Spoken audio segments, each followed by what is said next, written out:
사랑하는 성도 여러분 안녕하십니까? 여러분들은 혹시 사주팔자 보신 적 있습니까?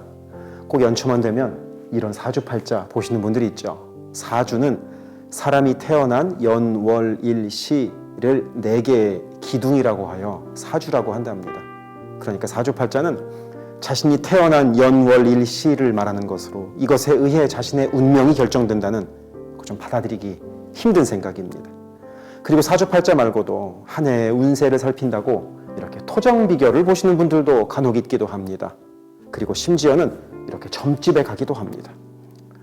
이 글은 혹시나 LA에도 점집이 있는지 궁금하여 검색하다가 발견한 것입니다. 저는 교회에만 있고 대부분 성도들을 주로 만나기 때문에 잘 몰랐는데 이런 집들이 한인타운 안에도 제 예상과는 비교도 안 될 정도로 많이 있었습니다. 특히 놀라운 것은 이렇게 종교와 상관없이 상담합니다 라는 문구였습니다. 그리고 젊은 사람들은 이렇게 타로 카드라고 하여 자신의 운명을 점장이가 골라주는 카드 몇 장으로 해석해 보기도 합니다. 그래서 우리는 의도적이든 의도적이지 않든 이런 것들에 꽤 많이 노출되어 있습니다. 그렇다면 대체 왜 우리는 이런 것들을 보게 되기도 할까요? 그 이유를 생각해 보자면 첫째, 가장 가벼운 이유로 재미라고 할 수 있을 것 같습니다. 어차피 운세는 확률이야. 이렇게 하면서 그냥 가볍게 생각하기도 하는 듯 합니다. 저는 어렸을 때 지하철을 타면 스포츠 신문을 사고 그 뒤에서 2번째 면쯤에 있는 이런 오늘의 운세를 봤던 기억이 있습니다. 그냥 재미로 보는 거죠. 그래서 여기서 제 운세를 한번 봤더니 이익이 적어도 신중하게 대처해야 라고 되어 있습니다. 그런데 신기하게도 이렇게 재미로 본 것이 하루 종일 머릿속에 기억이 남습니다. 그래서 무언가 선택할 일이 생기면 아침에 봤던 이 이익이 적어도 신중하게 대처해야가 자꾸 떠오릅니다. 그래서 그대로 되면 그거 봐라. 그대로 되지 않았느냐. 그대로 되지 않으면 어차피 재미로 본 것인데 이렇게 생각합니다. 그래서 이렇게 재미로 본 몇 글자 운세마저도 내 삶을 영향을 준다는 것을 생각해 볼 수 있습니다. 그렇다면 2번째 이유는 무엇일까?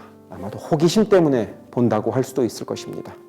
내 미래가 어떻게 될 것인가 하는 심각한 궁금증을 가지기도 하겠지만 그보다도 그냥 궁금할 수도 있습니다. 점쟁이가 나한테 뭐라고 할까 궁금하지 않습니까? 그래서 우리가 한번 호기심에 점을 본다고 상상해 봅시다. 그러면 좋은 이야기도 듣고 나쁜 이야기도 듣게 될 겁니다. 그래서 좋은 이야기가 나오면 기분 좋을 겁니다. 뭐 잘 된다고 했으니까요. 그런데 그렇게 실제로 잘 될지는 모르는 일입니다. 그와 반대로 나쁜 이야기가 나온다고 합시다. 그럼 괜히 불안합니다. 불편합니다. 그러면 이 나쁜 이야기가 실제로 이루어질까요? 그것 역시 모를 일입니다. 그래서 호기심을 갖고 운세를 보는 것은 그렇지 않아도 고민거리 참 많은 삶에 불필요한 생각 하나만을 더할 뿐입니다. 그리고 사주팔자를 보는 3번째 이유로 불안함을 꼽아볼 수도 있습니다. 선택의 기로에 서서 아무리 기도해도 응답은 없고 할 때 점을 치는 겁니다. 점쟁이들의 이야기를 들어보면 이런 경우에 자신을 찾아오는 기독교인들이 꽤 있다고 합니다. 예를 들어서 내가 어디에 비즈니스를 오픈해야 하는가? 한인타운이 좋을까? 아니면 밸리가 좋을까? 이런 선택을 해야 한다고 칩시다. 선택의 시간은 점점 다가오는데 기도해도 답이 없습니다. 하나님이 영 답을 하시는 것 같지 않습니다. 무엇을 선택해야 될지 결단이 서지 않습니다. 이런 불안한 마음을 잠재우기 위해서 점을 봅니다. 그러면 이렇게 점쟁이의 이야기에 따라 의사결정을 했다고 합시다. 그러면 잘 풀릴까요? 안 그러면 일이 꼬일까요? 잘 될 수도 있고 안 될 수도 있고 그리고 그 결과는 오로지 내 책임이 됩니다. 그렇다면 점 보는 것이 과연 내 불안함을 잠재워줬는가 하는 의문이 듭니다.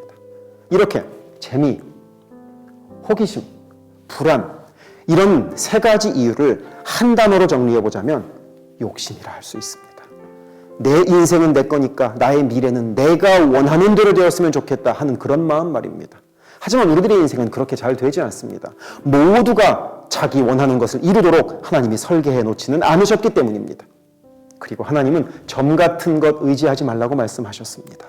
가나안을 향해 가고 있는 이스라엘 백성에게 하나님은 신명기 18장 14절을 통하여 너희가 쫓아낼 이 민족들은 기리용을 말하는 자나 점쟁이의 말을 듣거니와 내게는 내 하나님 여호와께서 이런 일을 용납하지 아니하시느니라 하고 말씀합니다. 하나님이 가장 성실하게 인도하실 것이니 하나님을 의지하라 하고 말씀하시는 것입니다.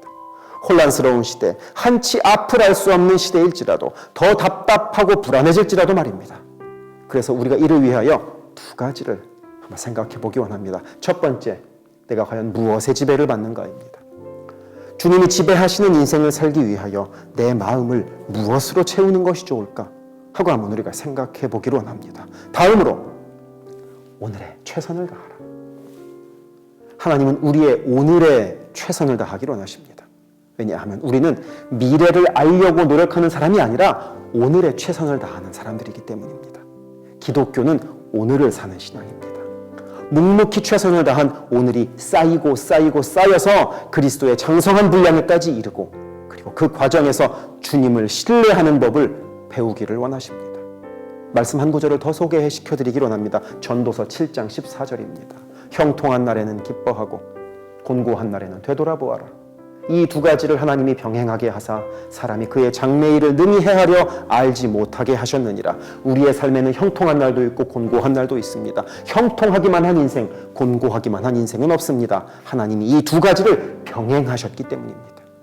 그래서 하나님은 우리가 좋은 일에는 적극적으로 기뻐하고 곤고한 날에는 하나님을 묵상하는, 곧 오늘 내게 주어진 삶에 최선을 다하기를 원하십니다. 그래서 이 말씀에 깔려있는 생각은 우리 하나님이 가장 신실하신 분이다 한 고백입니다. 사주팔자 왜 보면 안 되는가 하고 던진 질문에 대한 답은 여기까지입니다. 곧 하나님이 원하시는 것은 최선을 다한 우리들의 오늘의 삶입니다. 그리고 우리 하나님은 신실하게 우리를 인도하십니다. 그 주님을 보이건 보이지 않건 굳건하게 붙들고 살아가는 우리 모두가 되기를 원합니다.